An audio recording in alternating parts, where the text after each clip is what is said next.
Hi friends, welcome to the video lecture series on importing data in a Python. So we have seen about how to fetch data from the file which is available at the remote location in our earlier lectures.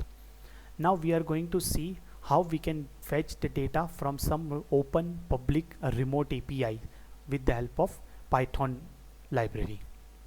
We are going to use the same library, so we are going to use this opennotify.org website, which is showing that where the currently international space stations are there, how many numbers of peoples are there in a space. So these are the data are provided by the NASA. So this is giving the real-time position of this international space station plus how many total number of peoples are there in a space. So let's see about this API documentation. It's a URL, what kind of data we need to supply to fetch the information. So you can see the very first API is nothing but International Space Station location. So you can see one URL which they are fetching, which is nothing but this HTTP API openarg/iss now.json. So let's just copy it and paste it here. Okay, so it has given us the timestamp that at this time the message is success and ISS position is this much longitude and latitude. The other API, let's see how many peoples are there in a space, how many people are there in a space right now. So there is a one more URL, Astros. Okay, there are total 3 peoples are there. The API message is success and 3 people name with its craft name has been given. ISS, they are all in a International Space Station only. Now with all these two web API, how we can fetch data from the Python? Let's see. So we are going to use the same request module in this case also, and all available data in a return which is in a form of JSON only. So what we did in a last tutorial, the same thing we are going to apply, but here in this case it's a form of web API, so the response might be changing after periodic interval or after certain interval, because once you fetch something, it data might change after some time. So those kind of live data API only I have taken.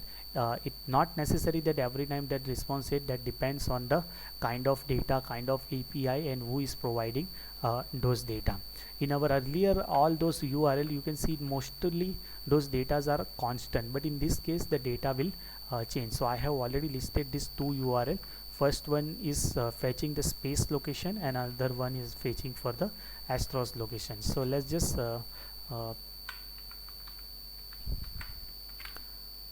fetch this data. So first we'll supply URL 1, which is giving us the indication that where the location of International Space Station is. So let's just put it like location and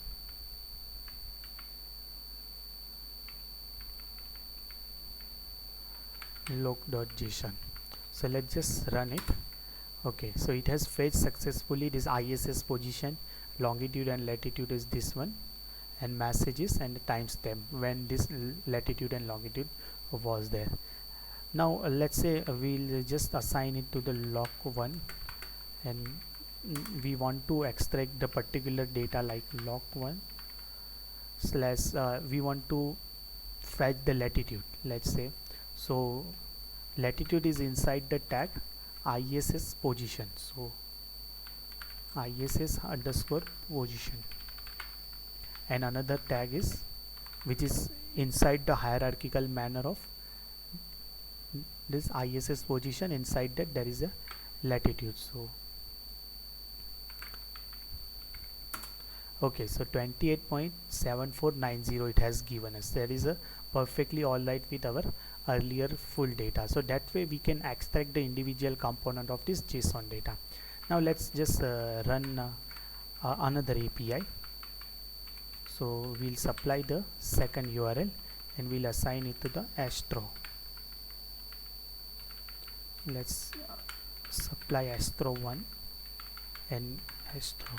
So this .json function is nothing but it will give us the indication that we want to scrap or extract the data from whatever the row content has come. Okay, so Astros one has come. Now let's just observe this Astro. Okay, so there is a people. Inside the people there are total 3 people. Name is Paddy Winston, Fidor, and Jack Fisher. So let's say we want to fetch how many total number of people has gone. So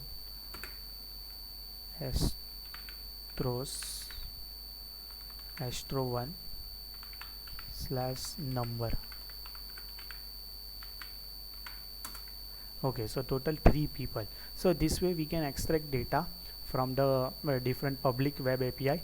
Even Google, Facebook, Microsoft, Twitter, kind of majority of company has already published their data in a form of web API. They have exposed their data to build application on the top of it. So that's all about this lecture, friends. I hope you enjoy listening this video. If you haven't understood anything, please write it to comment, and if you want to try out the new API, please write it into comment. Please keep experimenting with different APIs. You will get to know about that, what kind of business different companies even are running. And if you haven't subscribed my channel yet, please do subscribe it.